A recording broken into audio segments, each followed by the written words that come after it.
Hello viewers, you're watching Eco TV International News, our broadcasting for viewers in the Gambia and around the world. We now begin with our headlines. Ex-Auditor General reacts to President ferry boat stranded for 12 hours, patient dies in ambulance. National People's Party nominates over 90 councillors. President Adama Barrow defends Sicho report contract to sports Scorpions converge in Morocco. Those were the headlines.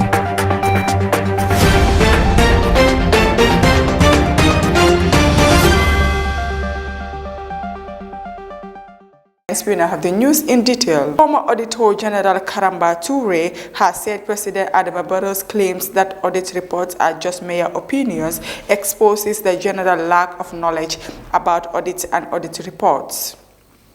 Speaking in a Star TV interview aired Friday night with veteran broadcaster Malik Jones, President Adama Barrow said audit reports are mere opinions prepared by individuals who could bias or make mistakes. In his reaction to former Auditor General Mr. Toure said, while it is true that audit reports are opinions or judgments made by the auditor, they are the results of delicate performance in good faith and with integrity, the gathering and objective evaluation of evidence. He added that an audit is a service that provides assurance to the owners of an entity that it's operating well. Auditing is defined as a systematic and independent examination of data, statements, records, operations and performances, financial or otherwise, of an enterprise for a stated purpose in any auditing. The auditor perceives and recognizes the proportions between him for examination, collects evidence, evaluates, and on this basis formulates the judgment which is communicated through his audit report. Any subject matter may be audited, he said. Mr. Toure added that audits provided third-party assurance to various stakeholders that the subject matter is free from material misstatement. The term is most frequently applied to audits of the financial performance relating to a legal person. Other areas which are commonly audited include internal controls, quality management, project management, water management, waste management, contract management, energy conservation, etc. We conducted our audits in accordance with international standards of supreme audit institutions issued by the International Organizations of Supreme Audit Institutions. These standards require that we comply with ethical requirements and plan and perform the audits to obtain reasonable assurance that the financial transactions are free from material misstatements, whether caused by fraud, error, or whether immaterial. Respect to the expenditure and inform have been applied in accordance with applicable laws and regulations, he stated. He added that the audit includes tests of accounting records, internal controls, and other procedures as were considered necessary for due performance of the audit. Or as in a case of performance audit, assess of examine the extent to which an organization program or scheme operation economically, efficiently and effectively. Performance audits so beyond judgments of compliance and accuracy to also evaluate performance and the value for money obtained through government transactions, he said. Mr. Toure said a management letter is intended to provide management and those charged with government with valuable information regarding their organization. It details the issues which were resolved during audit and recommendations are made for implementation to improve the accounting and the internal control systems, ensure compliance with financial regulations, Public Finance Act, Gambia Public Procurement Authority Act, and other relevant laws. Management is also accorded the opportunity to react to management letter before the conclusion of the audit, so the issue of bias does not arise at all. As a result of an audit, stakeholders may effectively evaluate and improve the effectiveness of risk management, control, and governance processes over the subject matter, he concluded. The Gambia Ferry Service has said the vessel Kunta Kinte, which has stranded at sea for 12 hours, had been entangled in a fishnet near Para. On Sunday, the ferry got stuck with passengers and vehicles at Barra for 12 hours, causing public outcry and outrage. A sick person in an ambulance on the ferry died during the long ordeal. Confronted by journalist Lamin Jawara, general manager of the ferry services, said on the vessel's rooted propellers get entangled with a fishing net, a frequent occurrence near the landing site in Barra. As a result of this, a ferry was not able to move and spend the night at the Barra landing site. When it happened, the captain rushed and removed the net and attempted to fly back to Banjul, but was hindered by the low tide, Mr. Jawara added. He also said the ferry was able to resume service yesterday morning. It was unfortunate and a regrettable incident. They apologized to all the passengers and Gambians at large. A remorseful Jawara said, adding it is beyond his official control.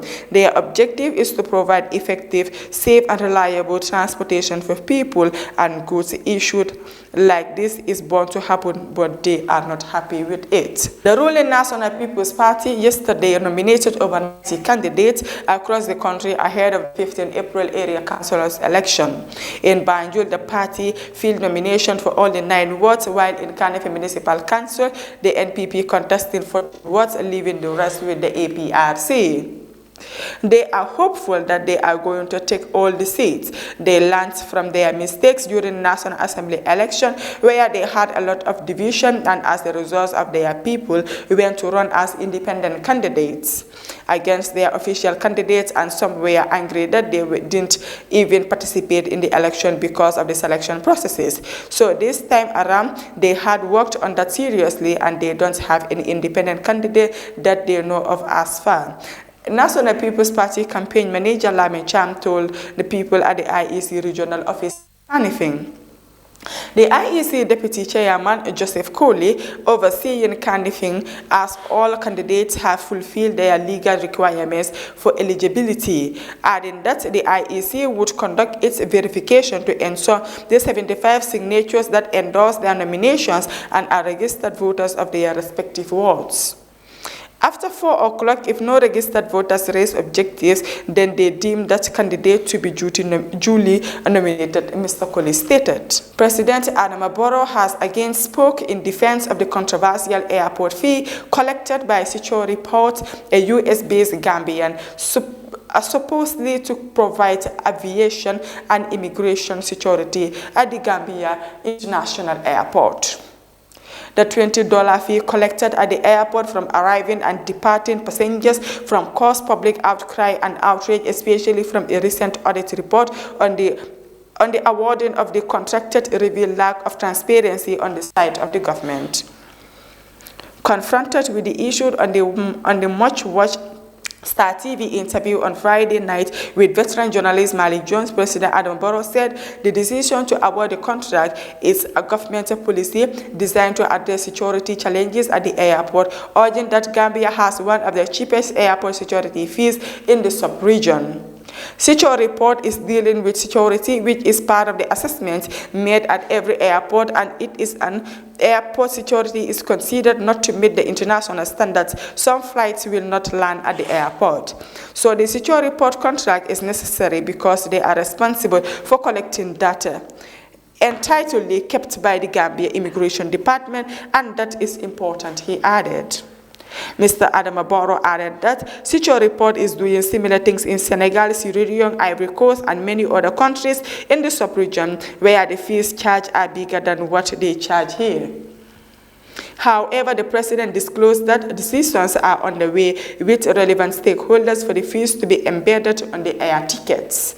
Hopefully, within 3 months, it will be done. Reduce the noise surrounding the $20 fees collected at the airport, but like he said, even in Sierra Leone, they are collecting $25 from passengers at the airport, and there has not been that much noise that is happening here in the Gambia, he said. As coach Tom Saintfiet finalized his list of players for the double-header against Mali in the next few days. Some of his charges have started arriving in Morocco last night. First to arrive are Alfousseynou Jatta, Ibrahima Kouli, and Ismaila Diom. Sources told to sources said last night that the majority, if not all 25 players, were due to arrive latest this morning.